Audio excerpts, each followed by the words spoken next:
I can stand in front of a Vermeer picture and I am just astonished into this sense of presence. This is that present moment, exactly that moment of presence.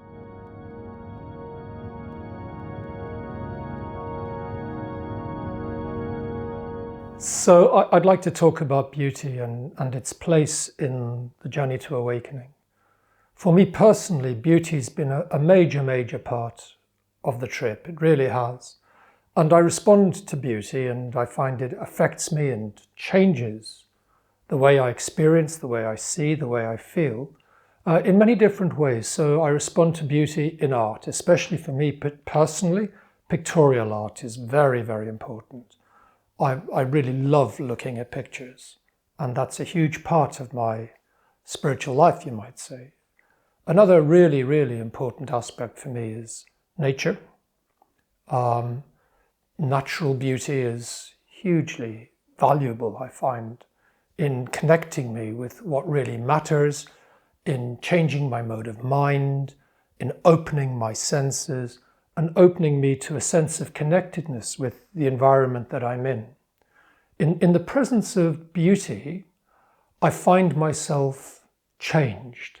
I have a different mode of experiencing when I'm in the presence of beauty and appreciating beauty.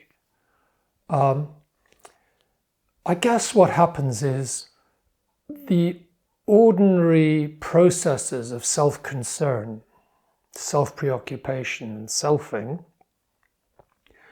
die down or are replaced or somehow in the moment transformed. They're much less present. And instead, the experience is much more of being present in this moment, being present with this thing, being present with this beautiful picture, being present in this lovely environment. Now, environments aren't always lovely. I think one of my earliest, really strongly, almost overwhelming aesthetic experiences took place in the East End of London when I was living there with friends working on the conversion of a Buddhist centre, turning an old fire station into what came to be the London Buddhist Centre. And I was walking in the East End. In those days, it was much less developed than it is now. That part of London was quite run down. And I walked past an old building site, and it was a very still, misty day. Very still.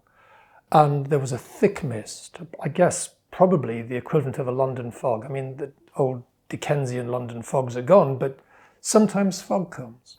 So it was very foggy, very still, and there was just this noise going bang, bang, bang, and it was resonant and mysterious and eerie, and I was on my own and I didn't know what was going on, so I was drawn to investigate.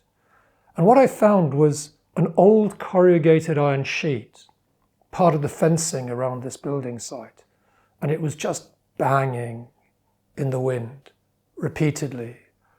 And as I stood engaged, transfixed, I started to see more and more of that scene started to unfold for me, and I began to notice the details of the rust, the extraordinary colours and shading of colour in rust. It's quite exquisite, and the really interesting transformations of grey in this rusting corrugated iron sheet, and the eerie sound of creaking and banging that was made repeatedly and rhythmically, and the swirling mist. And overall, I just became utterly engrossed in that still present moment experience.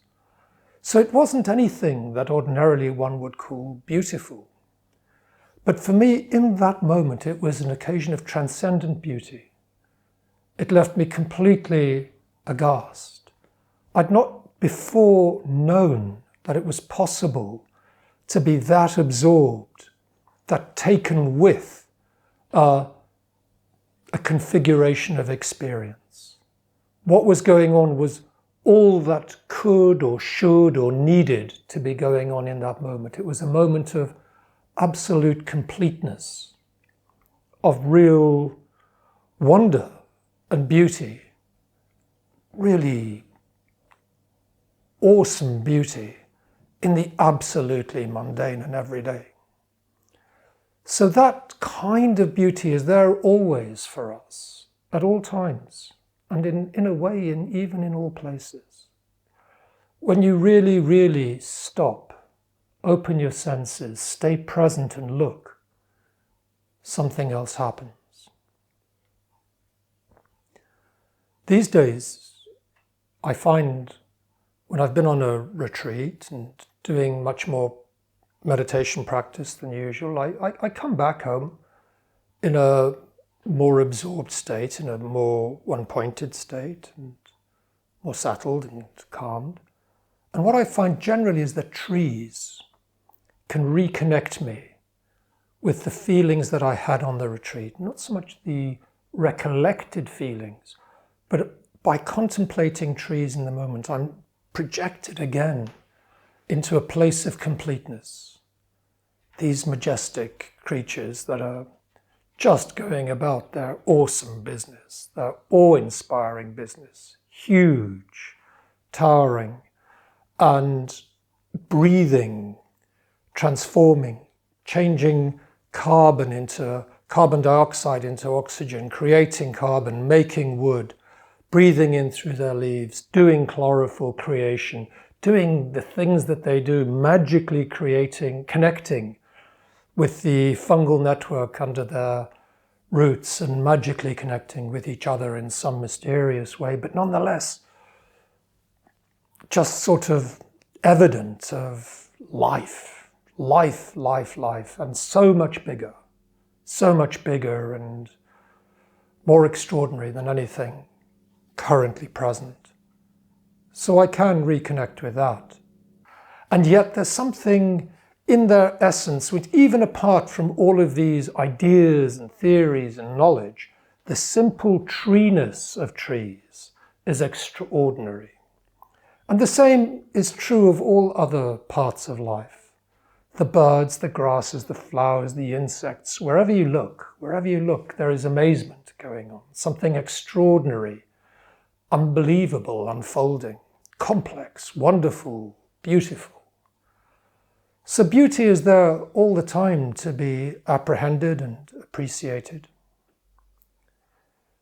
We find it in nature, and we find it in art. I can stand in front of a Vermeer picture and I am just astonished into this sense of presence. This is that present moment, exactly, that moment of presence. But it's not just that lived moment of presence, it's almost as if all of presence, even the idea of presence, is somehow communicated in that perfect stillness, that perfect moment. There's something of perfection in Vermeer. And it rolls on and on through the arts.